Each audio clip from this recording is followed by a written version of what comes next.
Mmusi Maimane, one South Africa leader, has asked white South Africans to help build a united and reconciled South Africa. Now, it comes on the back of the tensions and the violence that we saw taking place in Senekal over the past few weeks. Maimane joins us now to talk about the country's racial dynamics as well as polarized politics. Mmusi Maimane, a very good morning to you. Thank you so much for your time. The Senekal matter has once again forced the nation to question its racial dynamics. In your open letter, you condemn the evident racial divides in the country. In fact, you go as far as opening up an invitation for a dialogue, calling upon this big change. How do we even begin to tackle this matter in dialogue? Yeah. Good morning, and good morning to fellow South Africans. I think more than anything, most citizens in this country actually want to work together. Most citizens in this country believe in the prosperity of our nation and in the shared prosperity of our nation. We've come from a history of racial oppression, and therefore naturally, whenever incidents such as these occur, they not only remind us of the past that we've come from, but they also make the past glaringly obvious that there's still profound inequality born out of racial injustice. The solution, though, does not lie in us attacking one another, because even those who fought against apartheid knew they were fighting against the system. So my invitation to white South Africans is that rather than us lagering ourselves and saying, well, let white South Africans stand one side as it took place in Senekal, and black South Africans to stand one side as it took place as the same happened. The question we have to resolve is, what are we trying to fight for as a country? And I think the incident at Senekal indicates, obviously, the issue of economic opportunity. It indicates that the conversation around land. It indicates the conversation around the criminal justice system, about how we ensure that the genuine enemy is criminals, and that ultimately we should do everything to safeguard every citizen, whether it's in a farm or in a township. But that more than anything, if we divide ourselves, then the criminals, the corrupt, those who want to racially polarize us for political reasons, triumph, whilst our nation eventually becomes set back to a time we don't want to go back to. The polarization of, essentially races comes up very strongly in your letter. You speak about the different groupings, the EFF and the ANC, the DA and the Freedom Front Plus. How do politics play in this huge matter that needs to be explored? Yeah, I think they play a massive role in this regard, because frankly, our history is one of liberation politics, right? And if people want to convince anyone that there are still liberators today, as the governing party seeks to tell people, it must tell people who it's liberating them from. And often the misnomer is to say we are still liberating you from white people. And therefore there's a genuine term that is used to say, well, it's white minority capital we must liberate you from. I promise you, if we keep going along that track, soon it will be against the Zulus or against this particular tribe. And so the offshoots of liberation movements, so the EFF mobilize on one side, and then you get the Freedom Front Plus and the DA, who are all joined together to simply suggest that we are defenders of white and white interests.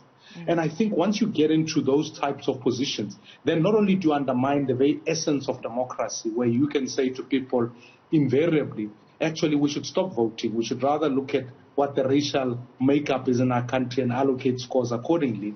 And furthermore, once you've created that polarization at the ballot box, you stop citizens being able to say, how can we work together to build a South Africa? And I think there are many political parties in this country that triumph on that. And if we carry on along this path, we are going to have Xhosa parties, we are going to have colored parties, we are going to have Indian parties. This is not the South Africa we want. And I think the second biggest failure is that the political leadership in this country, post the leadership of President Mandela, has in fact stopped this battle. It's given up on reconciliation because it doesn't reward anyone. When you are trying to actually build a South Africa together, it is the hardest job politically, but it is one that cannot be without leadership. And therefore, my call today, when we start up One South Africa movement, we're intentional about saying we've got to work with all citizens, black and white, to make sure we build a prosperous nation. We do not deny racial injustice. We do not deny racial inequality, but we recognize that the solutions are in undermining the systems that perpetuate that inequality so that we can truly build a prosperous nation together.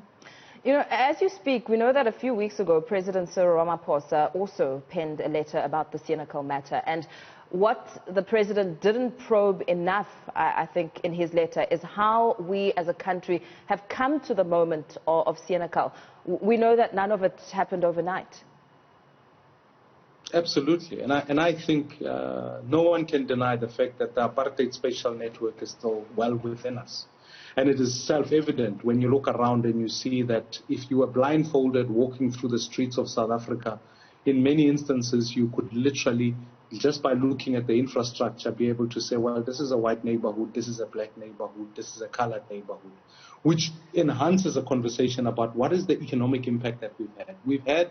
We are an enclave of wealthy South Africans surrounded by a sea of poverty, and that poverty happens to have a face, and that face is black.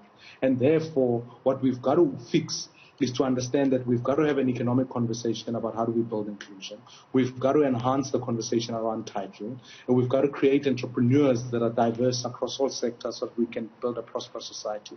But also equally more seriously is what are we doing about the education of this country?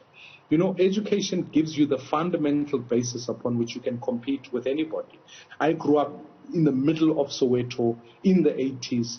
And I understood the fact that had it not been for Catholic institutions giving me a quality education to start off with, it's allowed me the space today where I can contest and compete with anybody without ever feeling a sense of inferiority. And I think what we've got to do is ensure that broadly every child in this country, regardless of race and place of origin, because when you compare the Eastern Cape versus Limpopo versus Gauteng, Western Cape, you discover the educational outcomes are vastly different.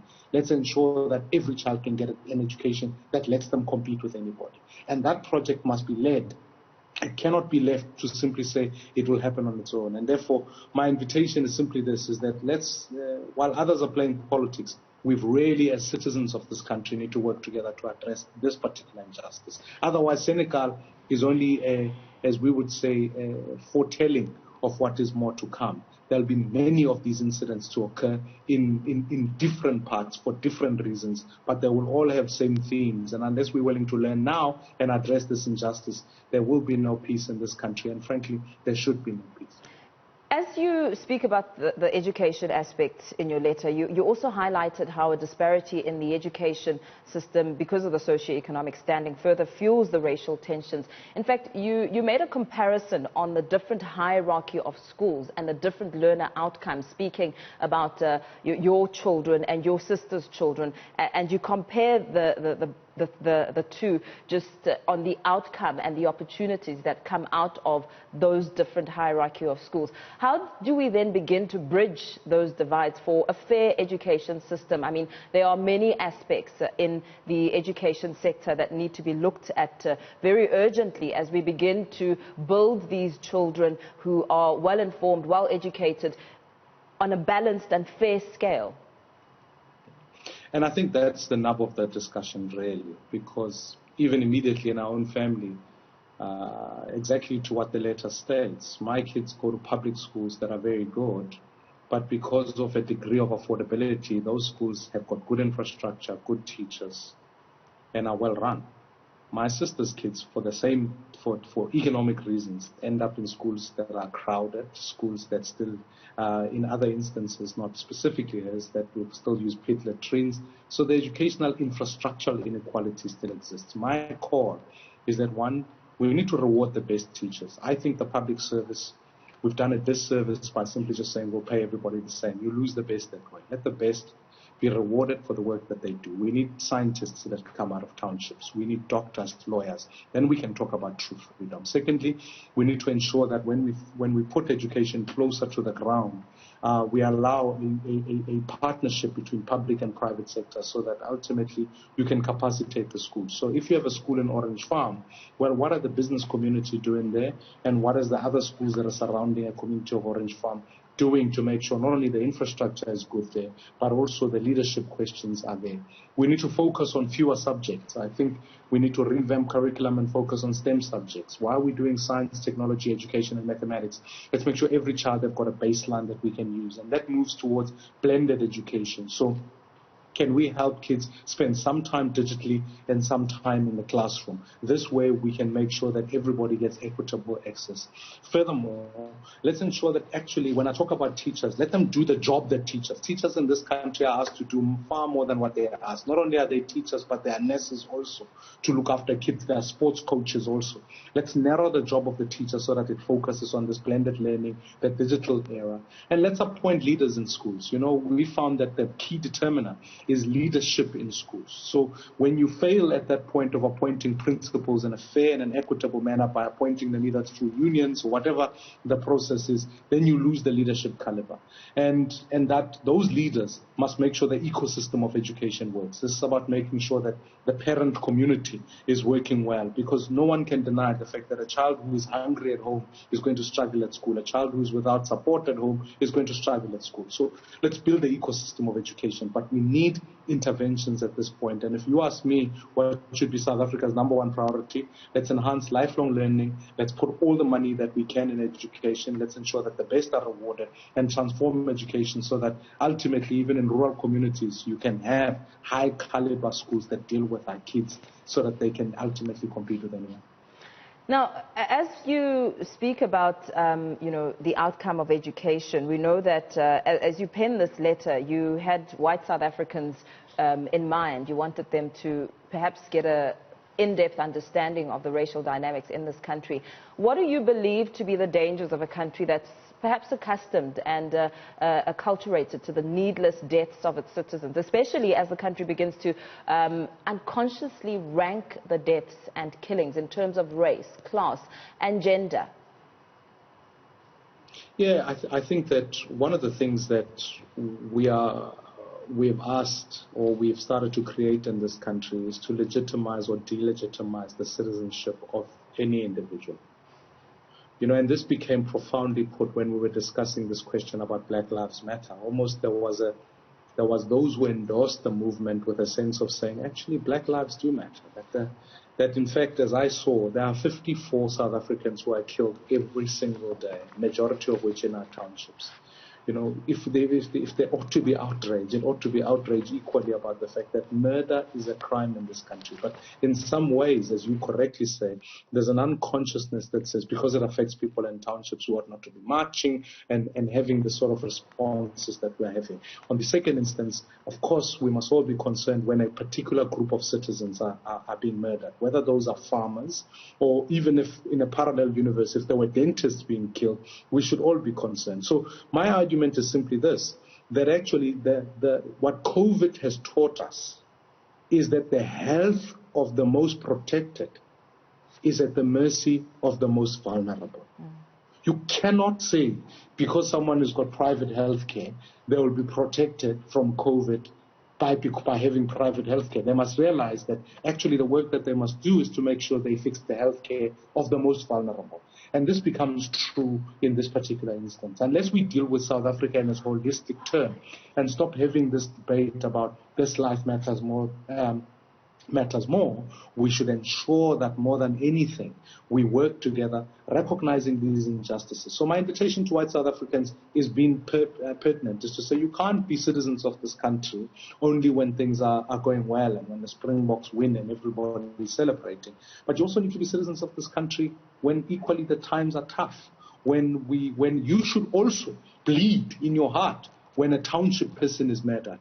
Because then in that way, township people will also bleed when white South Africans are murdered. Then truly then we can attend to the question Mmusi, of murder. If you'll allow me to interrupt you very quickly for the sake of time. The DA says it's all systems go for its elective conference scheduled to take place next weekend. What are your thoughts around that, as that process gets underway?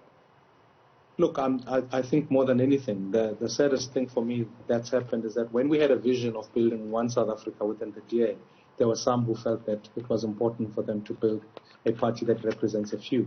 And I think the leadership it will elect will reflect that intention, which I think will perpetuate this very conversation we're having over a long period of time.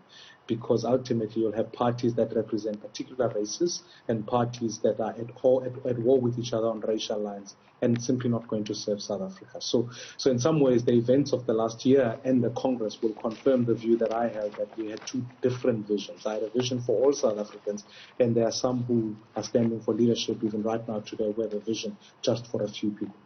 Very well. Thank you so much for your time. That's where we leave it. One South Africa movement leader, Mmusi Maimane, giving us a sense there of his open letter.